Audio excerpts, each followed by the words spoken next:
Benteng stelsel atau aturan benteng merupakan sebuah strategi perang yang diterapkan oleh Belanda untuk mengalahkan musuh-musuhnya. Siasat perang ini dicetuskan oleh Jenderal de Kock, kemudian diterapkan pada Perang Diponegoro dan atas kemenangan Belanda dalam perang tersebut, strategi ini kembali digunakan dalam Perang Padri.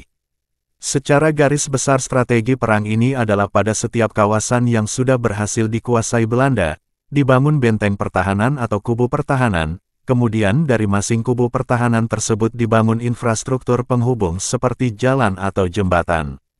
Penggunaan strategi benteng stelsel pada satu sisi berhasil mempercepat peperangan yang banyak menghabiskan biaya, dengan menjepit kedudukan musuh sekaligus dapat mengendalikan wilayah yang dikuasai. Namun sisi lain taktik ini memberi dampak pada pengerahan tenaga kerja paksa yang banyak terutama untuk membangun infrastruktur dalam mendukung strategi tersebut.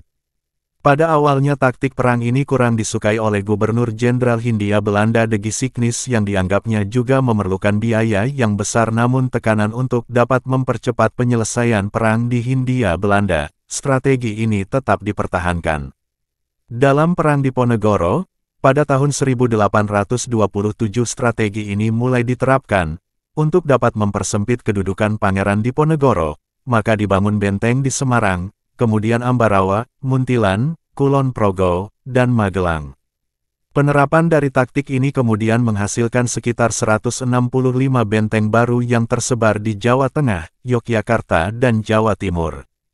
Banyaknya benteng baru yang dibangun Belanda dalam perang ini tidak lepas dari taktik gerilya yang diterapkan oleh Pangeran Diponegoro serta posisi komandonya yang selalu berpindah tempat.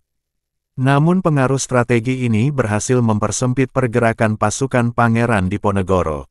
Sampai tahun 1828 beberapa panglima perang Pangeran Diponegoro mulai banyak ditangkap oleh Belanda, kemudian pada tahun 1829 banyak yang mulai menyerah. Puncaknya Pangeran Diponegoro ditangkap tanggal 28 Maret tahun 1830 di Magelang, dan perang di Jawa kemudian dianggap selesai. Ketika Belanda kembali melanjutkan ekspansi kolonialisasinya di Sumatera.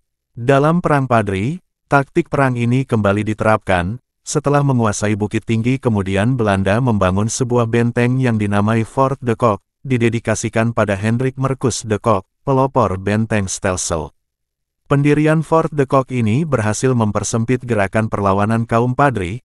Kemudian dari benteng ini Belanda membangun jalur jalan ke Bonjol guna memudahkan mobilisasi pasukannya dalam menaklukkan markas utama Tuanku Imam Bonjol, dan pada tanggal 16 Agustus tahun 1837 benteng Bonjol pun secara keseluruhan dapat ditaklukkan oleh Belanda.